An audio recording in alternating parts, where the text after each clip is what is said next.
Assalamu alaikum everyone. My name is Huzaifah Ahmed and I'm from Rehan School Korangi campus. Today the topic of discussion with ChatGPT is how to improve focus and concentrations.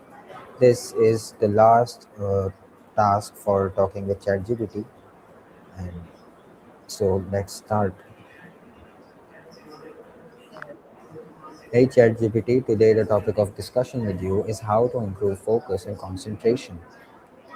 That's a great topic. There's a lot we can dive into. Things like optimizing your environment, using mental exercises, or even adjusting your habits. Is there a specific area you're hoping to focus on first? Why No. don't you tell me what exactly is focus and why is the ability to concentrate becoming rarer and more valuable in today's world?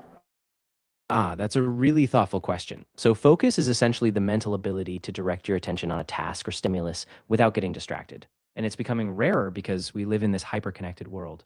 Constant notifications, multitasking, and just a sheer overload of information. So, it's more valuable than ever because it lets us focus deeply, be more creative, and produce better work in less time. What does neuroscience say about how the brain maintains attention and why it naturally drifts away? Yeah, so from a neuroscience perspective, attention is really driven by a network in the brain, particularly the frontoparietal network, which involves areas like the prefrontal cortex and the parietal lobe.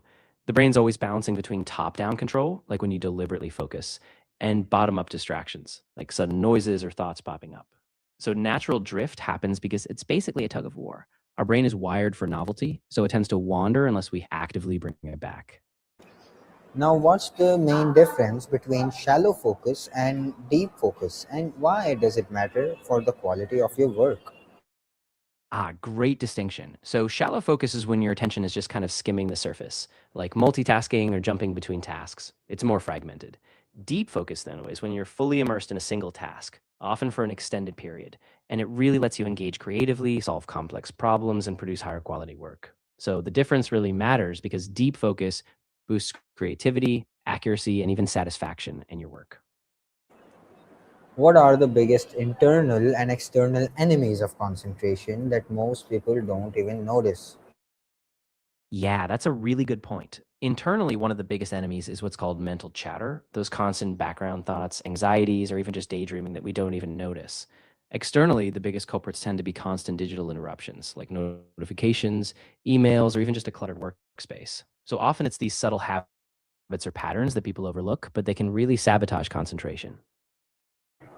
What is the Pomodoro technique and similar focus systems? Do they actually work or are they just productivity trends? The Pomodoro technique. So it's a time management method where you work in focused 25-minute intervals called Pomodoros, separated by short breaks. And yeah, research shows it can be really effective. It keeps your brain fresh, reduces fatigue, and gives you a sense of urgency. Other systems like time blocking or even more flexible methods like the just 2 minute rule can also work depending on your style. So it's not just a fad, there's real science backing them up. How does chronic multitasking affect your brain's ability to focus deeply over time? Is the damage reversible? Yeah, so chronic multitasking is actually really tough on your brain. It trains your brain to constantly switch attention, which can reduce your working memory capacity, slow down processing speed, and make it harder to concentrate deeply. The good news, though, is that it's not necessarily permanent. With intentional practice, like focusing on one task, creating boundaries, and giving yourself deep work time, your brain can actually rebuild that capacity and get better at sustained focus again. What role does sleep, nutrition, and physical movement play in our brain's capacity to concentrate? Oh, they're huge. Sleep is like the foundation. It consolidates memories and clears out brain toxins. Of course, yeah, absolutely. So sleep is that bedrock. It consolidates memory, clears out toxins, and keeps your brain resilient. Nutrition matters a ton too. Things like omega 3s, steady blood sugar, those fuel focus. And physical movement boosts blood flow and oxygen to the brain. So it all works together to sharpen your concentration. What environment and workspace conditions are most scientifically proven to support deep focus and concentration? Yeah, so research points to a few key things. A tidy, organized workspace really helps. Less clutter means fewer distractions. Good lighting, especially natural light, boosts alertness. And quiet or controlled noise levels matter. Some people do well with soft background music or white noise. Also, having a comfortable chair and just a bit of personal space can make a big difference in helping you stay locked in. Now, how does digital distraction, I'm talking about notifications, social media, and background noise, rewire attention span at a neurological level?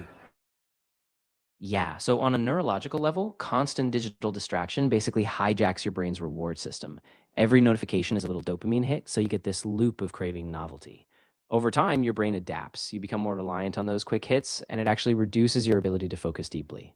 So it's kind of like a rewiring of your attentional circuits, making it harder to stay on track for long periods.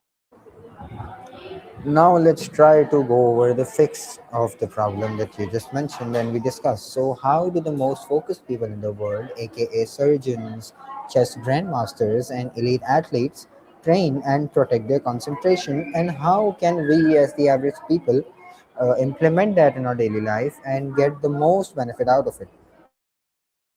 Great question. So the most focused people often have these really deliberate routines. Surgeons, for example, train focus through high stakes repetition and mindfulness techniques like controlled breathing or visualization. Chess grandmasters build focus by doing hours of deliberate practice, often with strict schedules. Elite athletes use a combination of routine, visualization, and body awareness. So for us, we can borrow those practices, create a ritual before deep work, like a short breathing exercise, specific time blocks, minimize digital distractions, and give yourself frequent mindful breaks. That steady intentional practice builds a muscle for focus, just like it does for them. Now, to conclude this discussion with you, what's one focus technique someone can implement today to immediately improve their concentration during work or study? I'd say a really simple one to try today is the 5-4-3-2-1 grounding technique. So before you start a task, take a minute to notice 5 things you can see, 4 things you can touch, 3 things you can hear, 2 things you can smell, and 1 thing you can taste. It just anchors you in the present moment, calls your mind, and once you do that, you'll find it much easier to dive into focused work right away. All right, everyone, this was the end of my last discussion with ChatGPT for today. I hope you liked it. Until the next one, Allah Hafiz.